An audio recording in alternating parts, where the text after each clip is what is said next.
We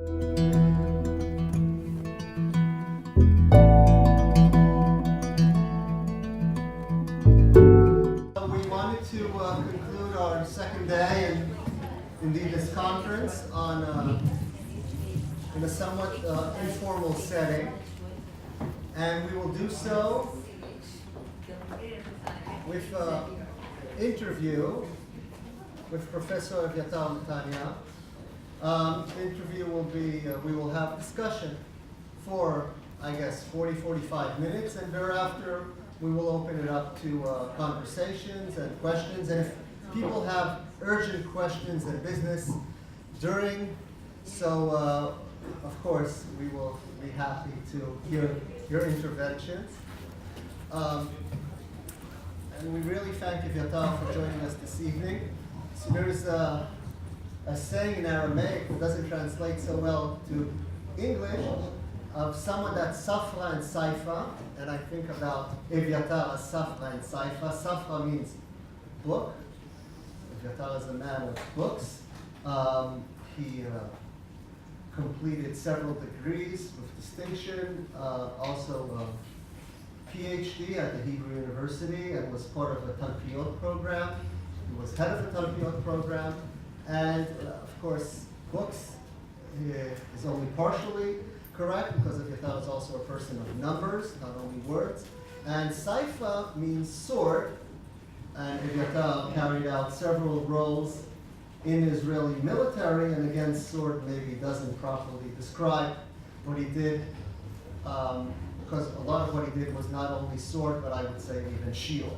So Eviatar now is a professor in Tel-Aviv University, no one's perfect, but in the School of Political Science and Government and International Affairs. And prior to that, in addition to his governmental and military roles, Eviatar actually had a key role in setting up the Israeli Cyber Directorate, had previous names. So he was the founder, he was the first Director General, and he was the key person to build this entity to what it is today, a very dominant entity internationally in this world. So Eviatar, good evening, thank you for joining us. But today, we'll talk also about something, talk about what you did and what you're doing. Well, what you're going to do is you're heading an initiative on issues of AI. You want to do to AI what you did to cyber, in a good way, of course, to show how government could take a proactive role in promoting this new idea in many capacities, especially in an academic and research capacity. So Eviatar, let's start with a question. What brings you to AI now? We had AI for so many years. Helen showed us Aliza and showed us Marvin Minsky. Why is now a good time to come to AI? Thank you and good evening. No doubt that AI is here with us for several decades, but what happened during the last decade is, I would like to call it the cyber phenomenon. And usually I try to compare the cyber phenomenon to the Industrial Revolution, because I believe that we live in an era, in a post-industrialization era, and I would like to call it the cyber or the cyber and big data era, meaning that it's going to change our life, our social life. It's going to change economy, national security, and usually when people think about cyber, the connotation is to something bad, to hackers, to cyber threat, to cyber attacks, but it is just part of what we are talking about. The cyber threat is just part of the cyber phenomenon, which is, again, from my point of view, is a new era for humanity. Now, the cyber and big data enables AI technologies and AI data-oriented technology to really do something different than we used to during the last several decades, And that's why AI becomes so important in our lives during the last several years and is going to dominate technologies during the coming decades. So Eviatar, do you think it's the reason you're moving forward is a social, a technological reason, a political reason? What do you think is the key for now taking action? From the government point of view, I simply believe that I will try to, again, to give an example. Suppose you live in the end of the 19th century and you're trying to predict or to understand how life is going to be during the 20th century. Think about economy, think about society, think about national security, about everything. If you try to really imagine how the 20th century looked like, I don't believe that anyone could have done it during the 19th century, because everything would change because of the Industrial Revolution, everything that we know.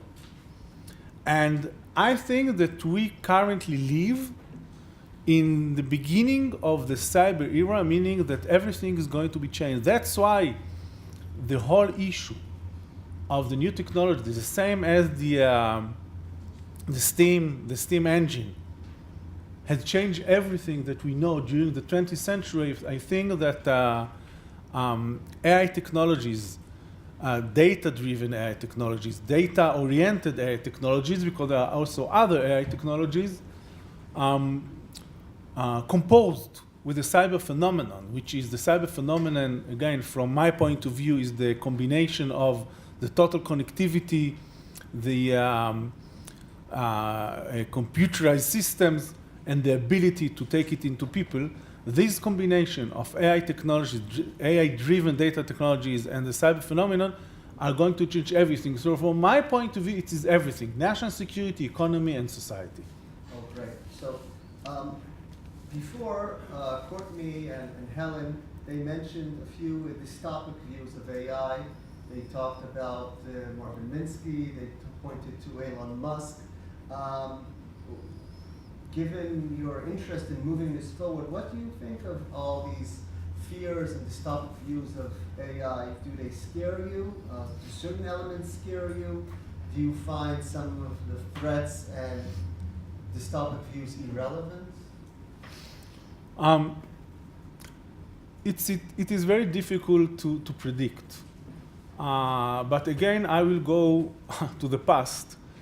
And I think that you all know that the Industrial Revolution brought us a lot of positive issues.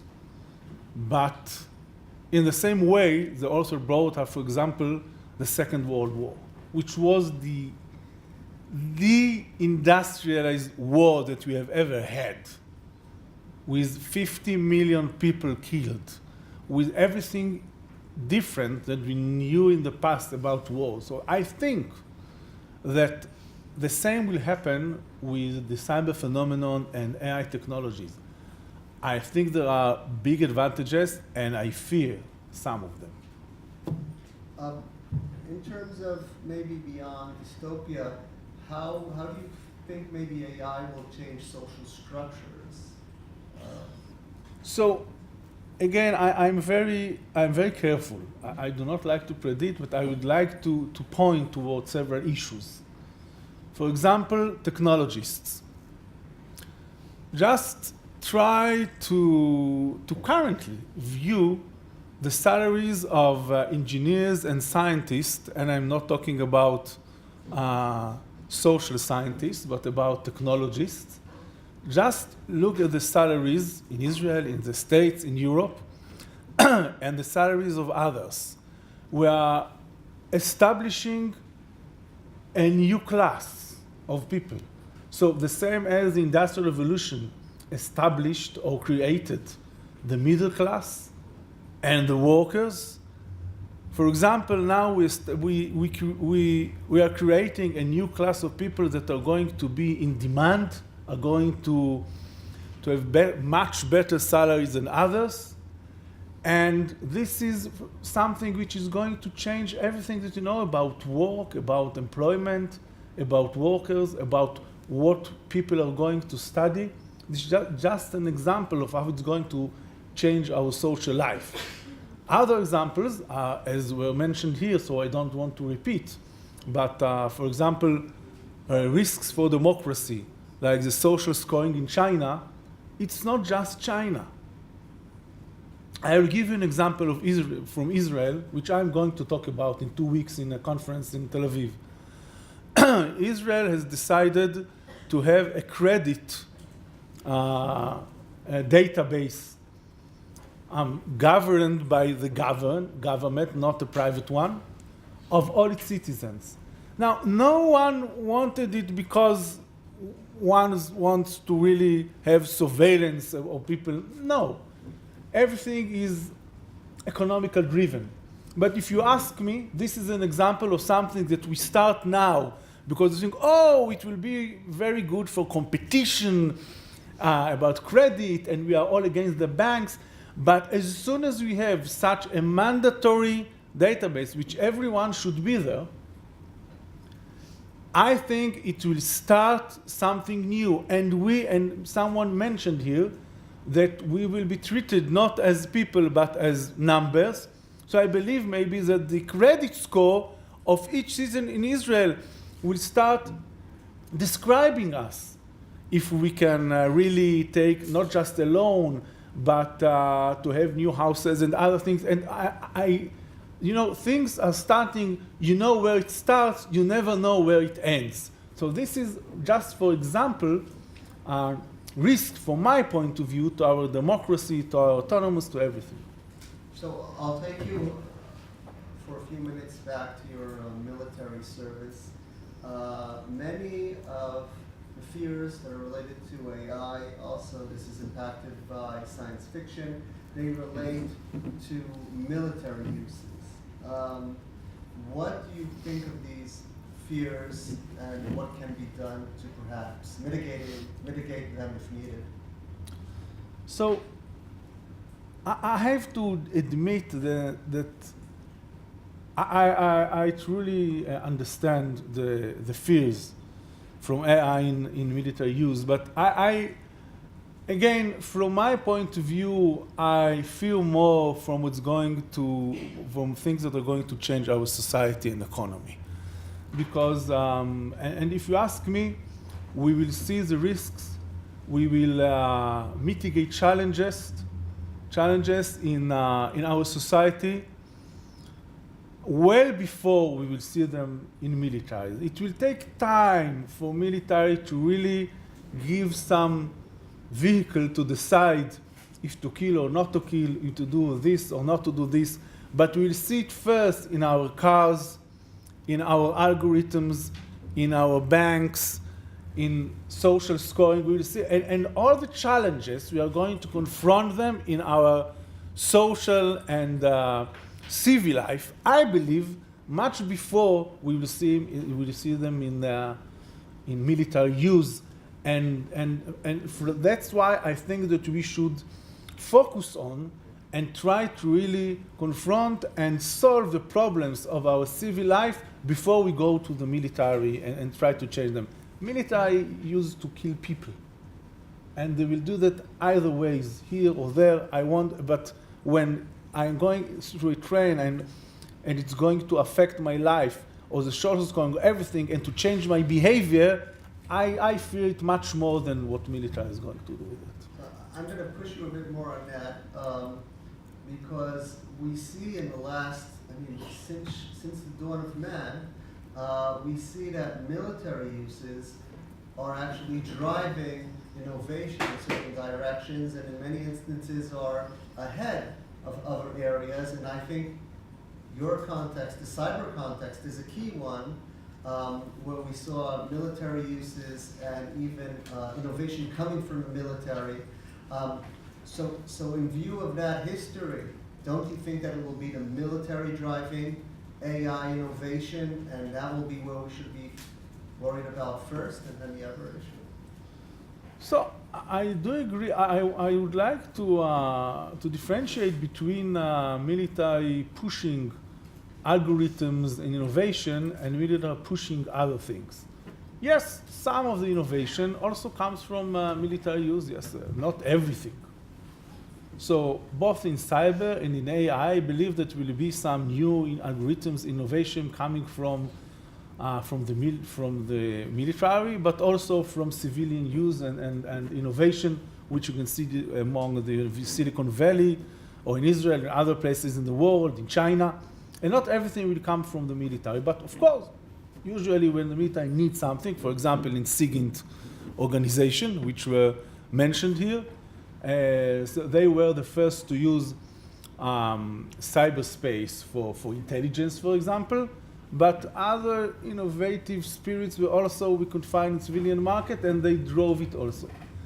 Talking about our fears, again, I think that my most fears are not lying in what the military is going and how it's going to use it, but what civilians are going to do with it, what the governments are going to do with that, what global companies are going to do with everything. I can tell you that's my real fears. Yes, and militaries will also take it from me. And just one example for something that, again, was mentioned here. People here talked, some lecturers, about the fact that, for example, so the US is not going to have surveillance about its citizens, and the same we know about privacy and everything. And it reminds me of the biometric issue. Everyone, each and every country and nation states collect the data about other citizens of other nations because you need a visa, because you want to enter our borders, because of intelligence. So everyone is collecting about everyone except of our citizens. So don't worry. All your information is in the hands of someone. Maybe not your government, but in the hands of other governments as well. So let's maybe, instead of looking at the dystopic view, maybe look at the positive view and view of the military and your new project. And maybe now is a good time for you to explain to the crowd who might not know it, how you envision moving AI forward in Israel, and also maybe tie into that why you think this is important to Israel and important also to the IDF. And in the past, it was quite intuitive to me why cyber is important for Israel, for the IDF, because of defensive mechanisms, the offensive mechanisms, which we could not talk about now, but it's quite intuitive. But when I think about Tzal, IDF, Israeli intelligence, I don't see the connection to AI so clearly. So why is it so important for you to push money and resources into that at this juncture? So first, I'm not representing the IDF, as you know. I hardly represent the government of Israel, let's say, because I was nominated for that, and I'm just a year ago was part of it. But I can, I will tell this story.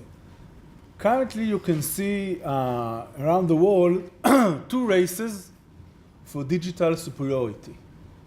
One is between the US, European Union, and China regarding superiority, the digital superiority focused on economical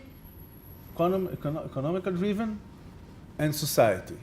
The second one is more a military race for digital superiority, which we sometimes call cyber superiority, which is between the US, Russia, and China, not the European Union. So there are two big races. Now, we had to ask ourselves almost a year ago where Israel and how Israel is going to position itself in this race. And we understand that if we really want to be one of the powers in the world, a high-tech power, the same as we now, and to do the same in AI technologies as we did with cyber technologies, and we became one of the cyber powers, and I would like to emphasize we are not a great power in cyber.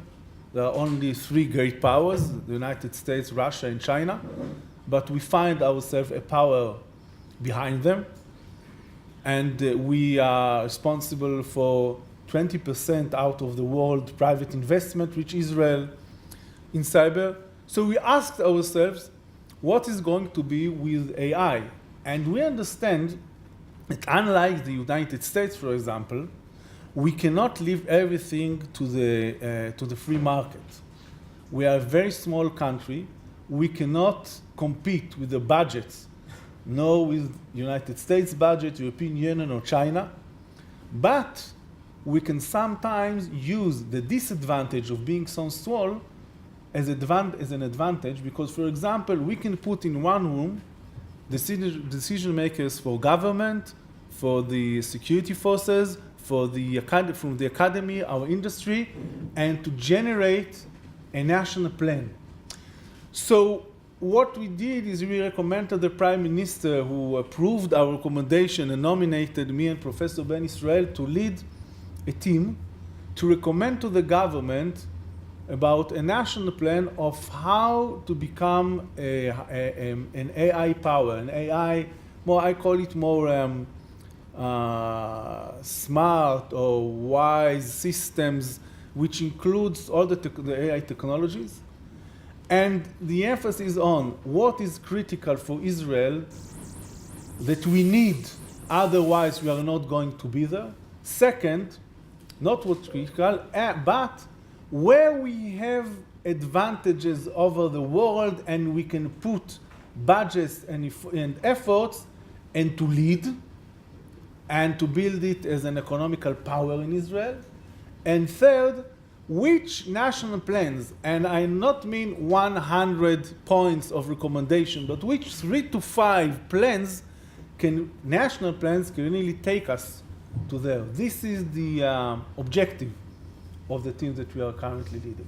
So, Eviatar, a few times you said the word power, and maybe you could explain to the audience a bit. First of all, why is it important for Israel to be a power? Is it even realistic that we see ourselves as a small country? Can we even be seen as a power? And finally, how does leadership in AI lead us to a position of power? Is it realistic? So first I hope so. So the same question was almost a decade ago regarding cyber. How Israel may compete with all the powers in the world. And I think that through a very interesting ecosystem of universities, and we are here in part of this ecosystem, and industry and governmental resolutions, we were unable to really create and to bring Israel into being one of the powers because of a really interesting ecosystem, not just from the technological point of view, but also from the strategical point of view. We are one of the few in the world that have a holistic strategy of what to do with cyber. And part of the strategy is where to focus, where not to focus, what to do and what not to do. Because decision makers sometimes, and the most difficult questions are what not to do and where not to be, but trying to put it, to view it from a holistic point of view. But since I'm not talking about cyber, I take it just as an example. So AI. AI is important because we believe that most of the future of this world is going to be based on AI technologies. If we want to be part of this future with our economy, with our national security, we need to be a power in AI. So this is the future of our high-tech arena. This is the future of our economy. If people do not know, almost 50% of Israeli export is high-tech export, which is much different than other countries in the world. So the high-tech is responsible for our economy, important and critical for our national security, and is an engine to change our society. AI is the future of high-tech. We need to be there.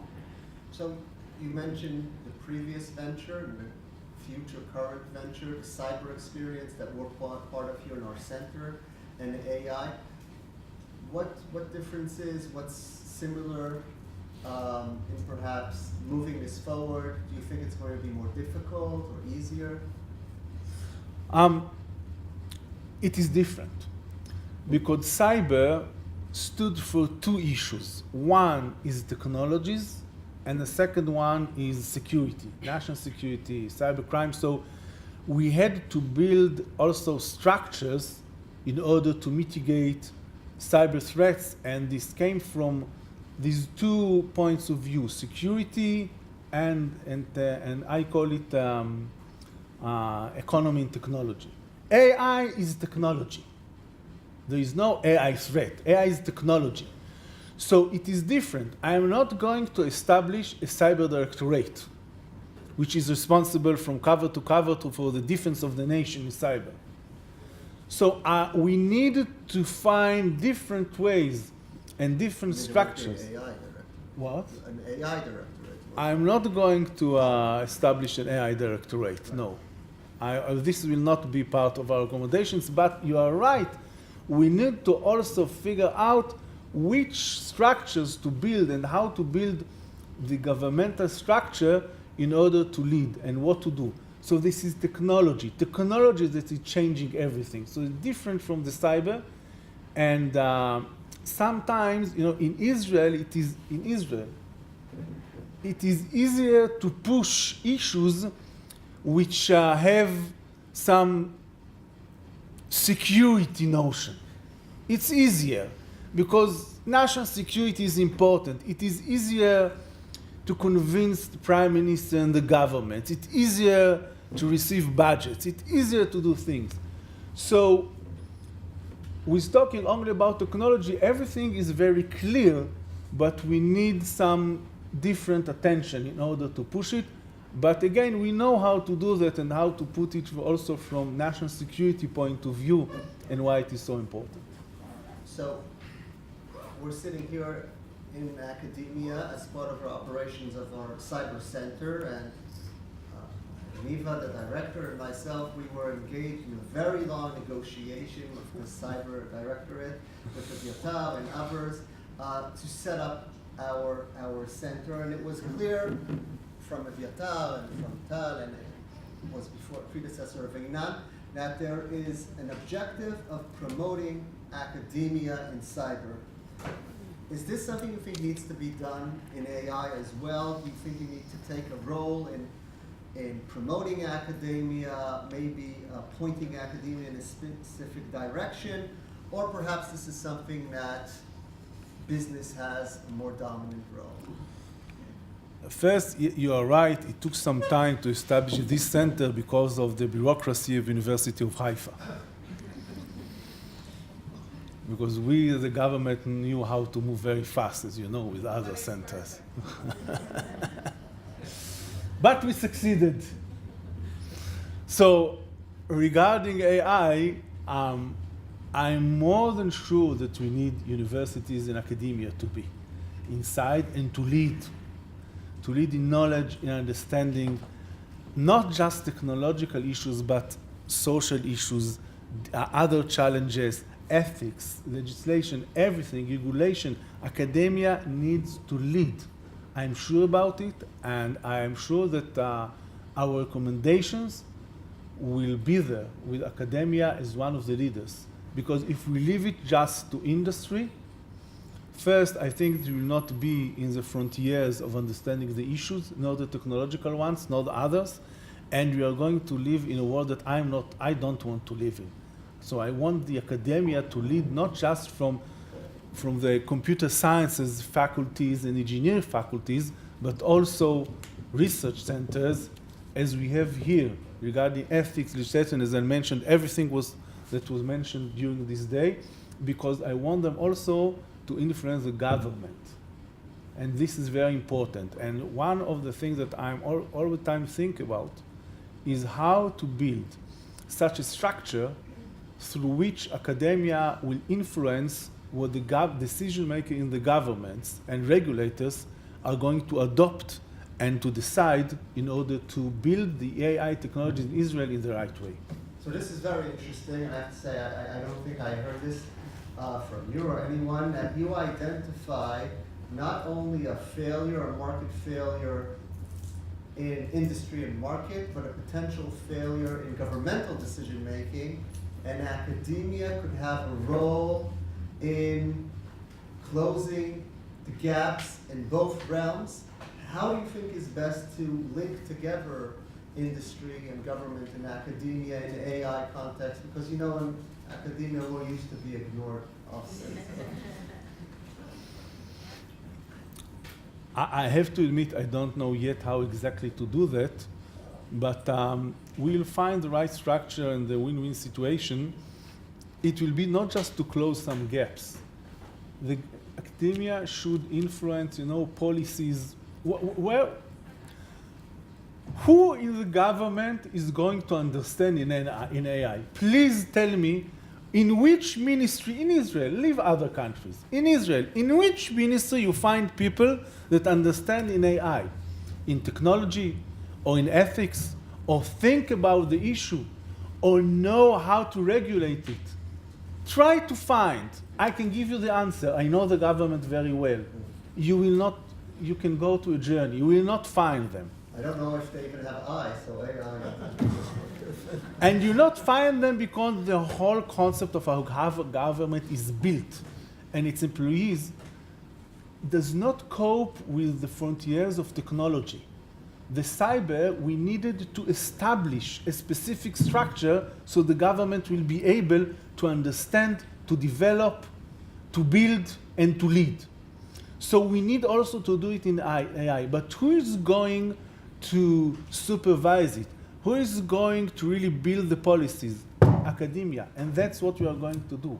We need the academia to be there, not to decide. We will have decision makers, but to build their capabilities and capacity in order to do the right things. I'm sure about it. That's what we are going to do. So Helen Eastenbaum had several slides that she showed us that AI is not only a technological issue, but it's an ethical issue. It's what the ethics specific are is still to be established, but no doubt ethics has to be part of the story. First of all, I'm wondering if you agree. And second, how do we turn this abstract idea into something that's concrete? AI, from my point of view, is technology. But this technology brings with it challenges in ethics, in legislation, in everything. So with that I agree, but AI again is technology. But I think that the way that we're going to do in this initiative that we have in Israel, we have 3 kinds of teams. One, we have 5 teams regarding the 5 technologies that we are focusing on, which is IoT and sensor, quantum computing, data science, autonomous systems, and distributed networks and intelligence. So we have 5 technologies. We also have 4 sectors which we are concentrating on, which is the security, transportation, healthcare, and financials. And then we have the third kind of groups. The leading one in them, from the governmental point of view, the 2 leadings are human capital and ethics legislation. So what I'm expecting from these teams is not to solve the problems. I think it will take years to understand. And I'm afraid of too early regulation, which will be technological or technology oriented and will not suit future technologies. I'm afraid of legislation right away because it will not be the right one. And we have some examples from the past where we moved too fast and we legislated or regulated and build things that are according to specific knowledge that we knew. We do not know where the world is going towards. What we need, and this team is going to recommend, is how to put a structure of academia and government and maybe other stakeholders which will influence, recommend, and cope with everything which is related to ethics, legislation, fairness, and other things, and will lead the government to the right places. I do not want currently specific recommendations regarding what to do, but the structure which will be here for years, which enable us to understand and to lead.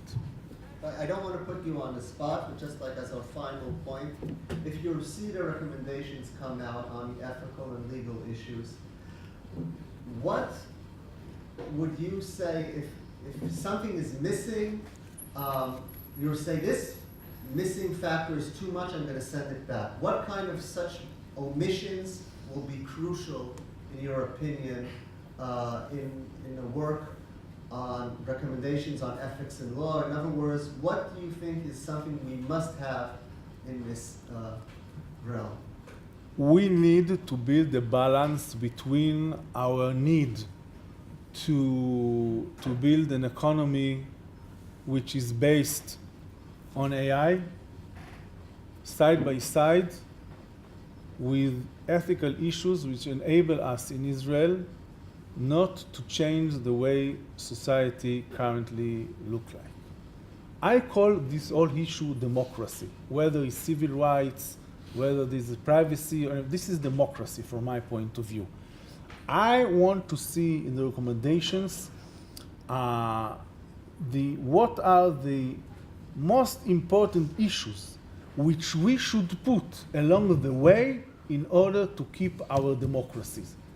And I don't want to tell them what to really to recommend, but I want to see how you keep democracy. That's a very important issue. Okay, so I've been asking questions for almost 40 minutes. I'll stop here, and I think many people have questions. But I have to say that coming into this, I don't think I would have expected someone to say that the key ethical issue is linked to democracy, and this is, I think, something that many leaders are understanding at this time, and it's really assuring to see Eviatar is reflecting this very forward-looking position. So if we have questions, please. Please, Nifa.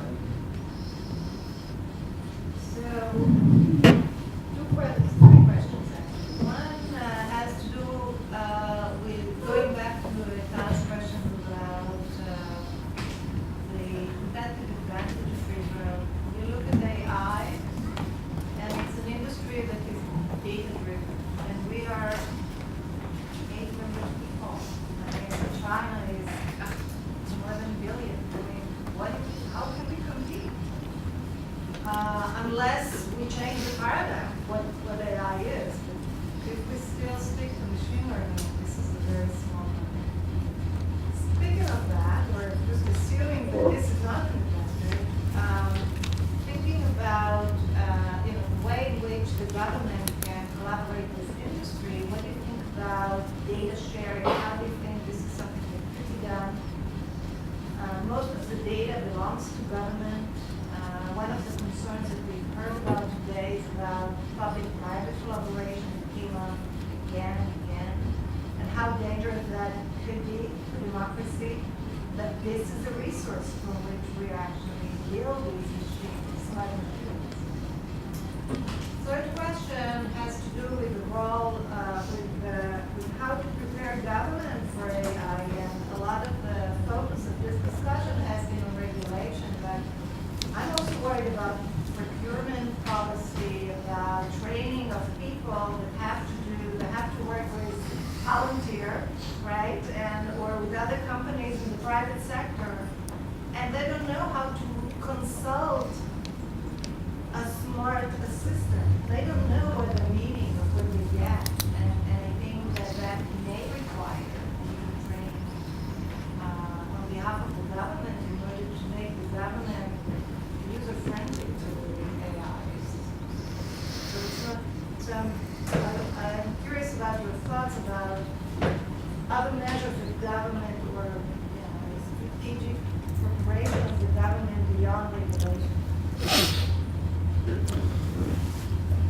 Okay, regarding competition, and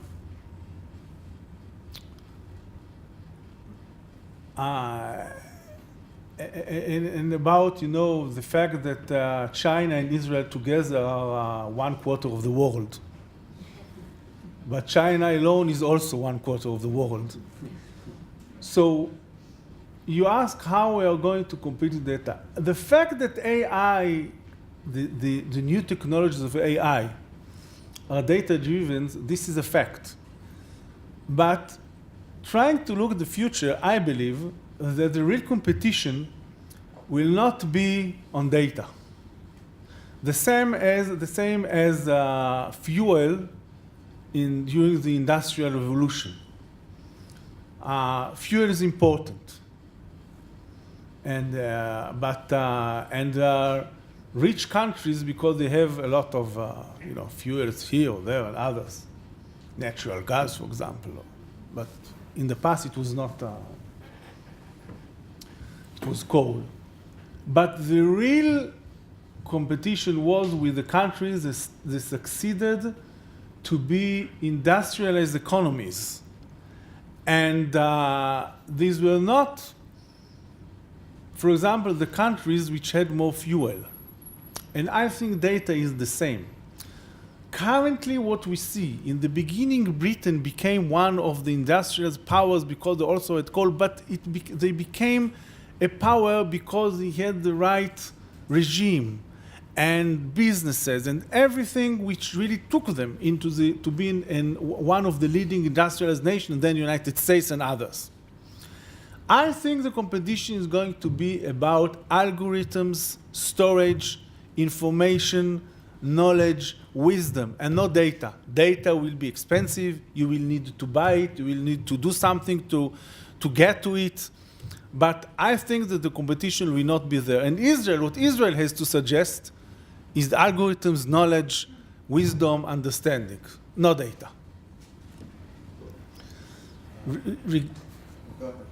Regarding the second question about sharing, I think that sharing of data is important, and I would like to see here the government which frees its data after doing some, the right things and technologies, so it will not be identifying data.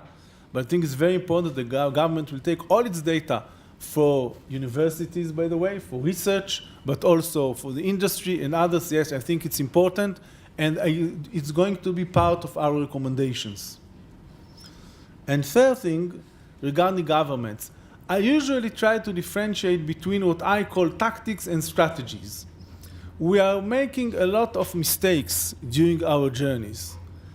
And, once I sat with the Prime Minister, and he gave his view about the cyber, and then, he's an English speaker, and he wanted to say something, and said, and he then saw us, how do you say, מתארגנים בתנועה? It came to him from the army. So we are changing our way according to what we see. This is strategy. Strategy is not a work plan, is to have some, objectives and to play our cards. And why this is my answer? Because I'm afraid from the credit database, because it's a strategy. I can see no one closing it. But the fact that people will make mistakes and will not understand, and procurement processes will look like this or like this, we will change and correct everything. So what I usually try to figure out, where are the strategic moves which we should choose the right way, other things we will correct. Helen.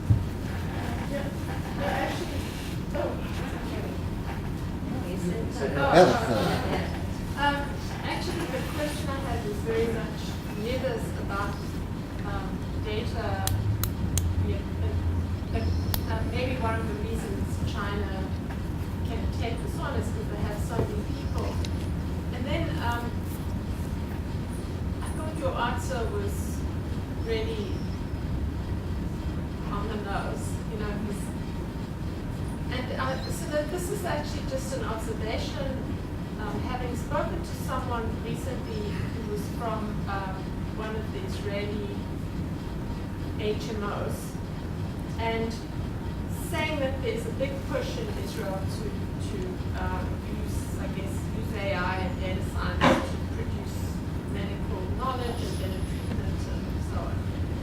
And it was interesting that in the US, this area, of course, it's advancing everywhere, but in the difference between what I could see in Israel and in the US is that the health system incentivizes a certain kind of behavior on the part of the HMOs, which her claim, and she was from them, engenders greater trust by the people who belong to them, and not freaking out when these parties say, okay, we're going to pull all the data and do sort of analytics, Right. we're going to produce all sorts of services. Whereas in the US, there's a kind of adversarial relationship, first of all, between patients and the companies who are now increasingly controlling caregiving.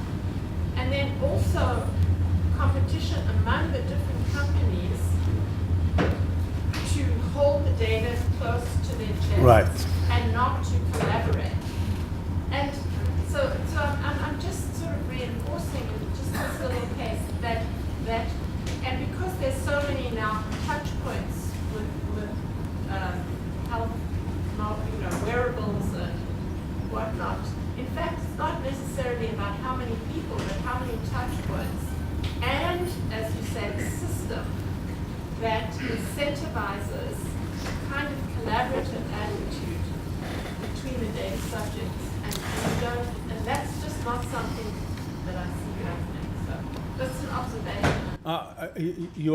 You're so right with some things that you have mentioned. I have a long answer, so I try to make it very short, just to mention very briefly issues. One, which also relates to what Niv asked and you said regarding data, you should also understand most of the time we do not need so big a lot of data.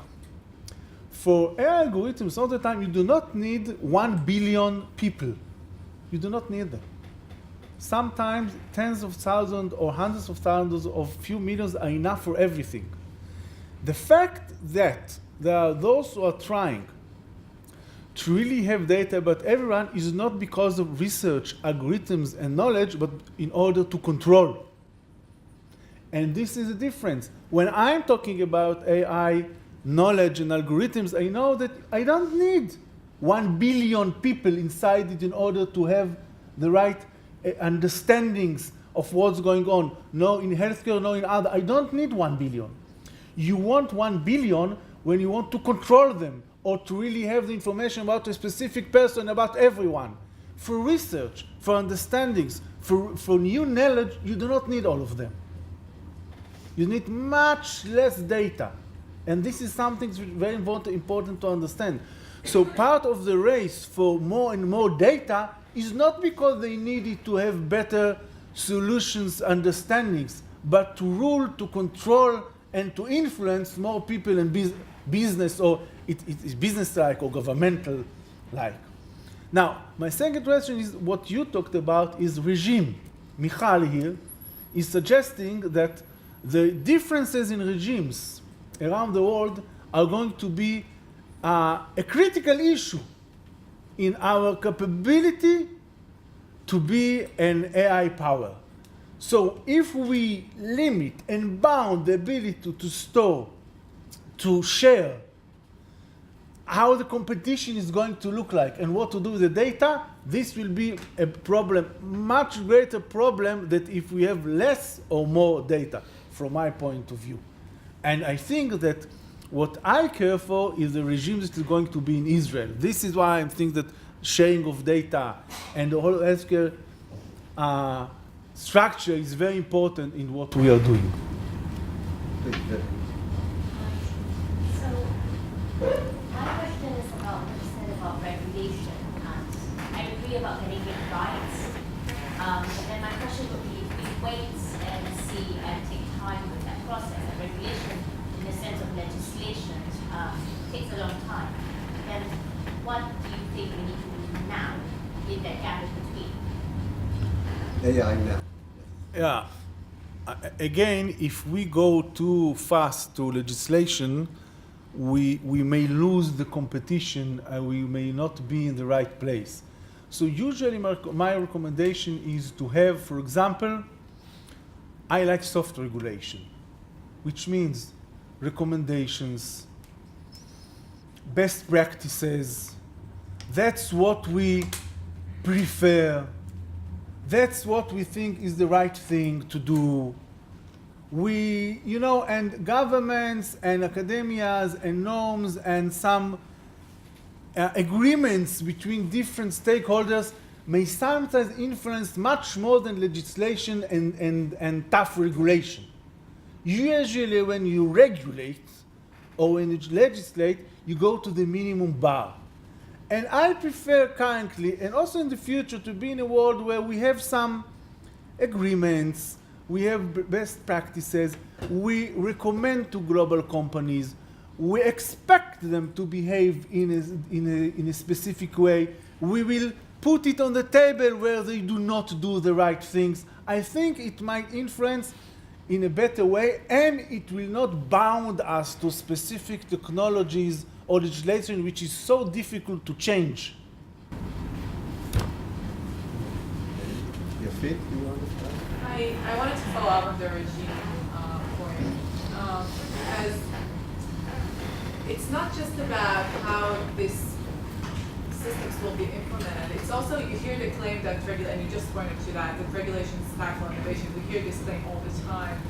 And the question is whether having regimes that do not care about democratic values would actually put them in this race that you described in a better position, as opposed to Western democracies that care about different democratic values and have to place regulation to safeguard them.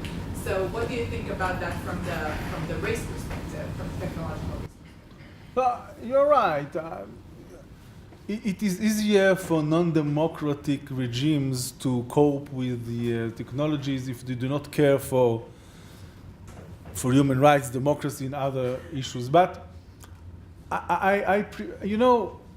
once one of the top executives in our Shin Bet, our internal security service, told me, the fact that I need to follow some very important rules, and rules are not just legislation, but also other rules and instructions,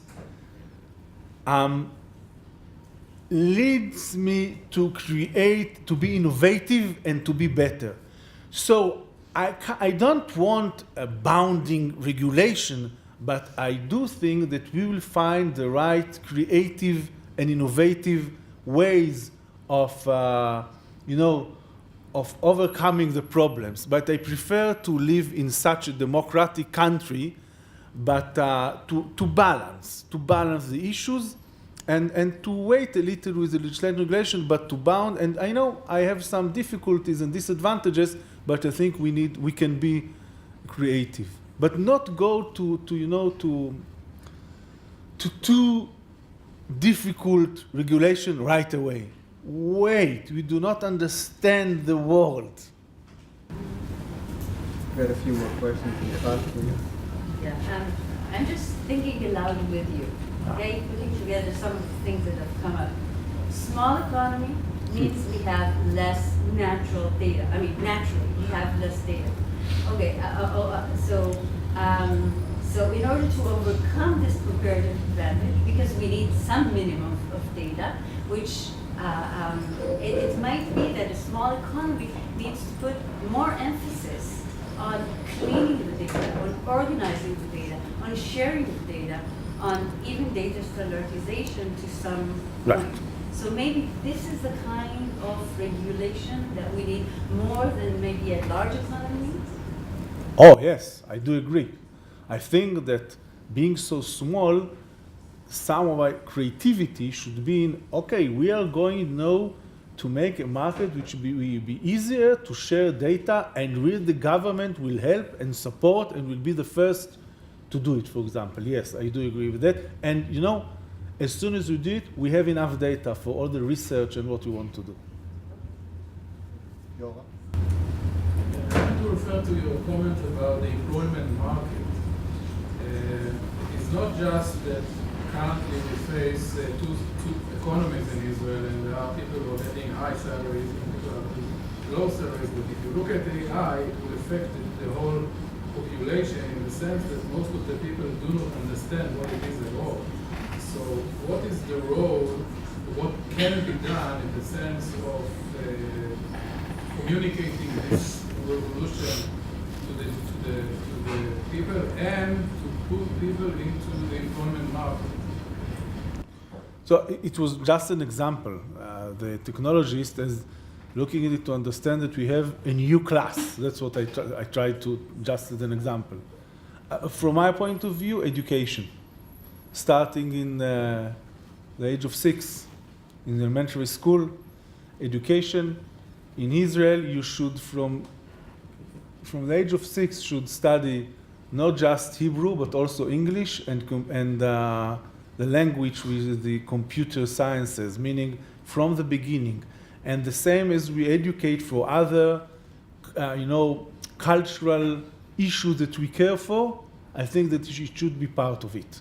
Now, I do not want everyone to be a technologist, but to have the intuition.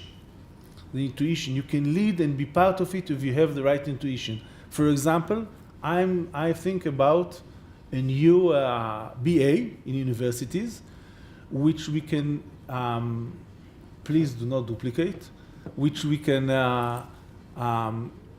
teach almost everything, but without putting, technology. I do not need to use mathematical equations in order to teach cyber, for example, or game theory, or AI. There will be those who will study, who will learn it through and will be technologists, but other people can be still product managers, product managers, and work in the high-tech arena. They just need the intuition, the analytic capabilities. So I think that through education and investing in human capital, we can do a lot. So I'm going to take the prerogative to ask the last question. Eviatar, you've been a person that's always been a forward-looking thinker, and I'm sure that when you were in the cyber realm, you already were thinking about AI. So what is, Eviatar, the great project that you're going to be engaged in after AI? I want to get in and take positions with that. Oh, thank you for this. I think first let us close the issue and recommend the government. I think that the most, the more difficult challenge will be not the recommendations, but the right framework and public policy for the government and how to build it as a win-win framework for Israel and to adopt it. This will be, after this challenge, we can talk again. So I want to thank very much Professor Eviatar Matania. I want to thank the audience that stayed so late, all of our speakers, our partners, Hebrew University, and of course, Yoni, Lily, and the entire team for setting this up. Thank you very much.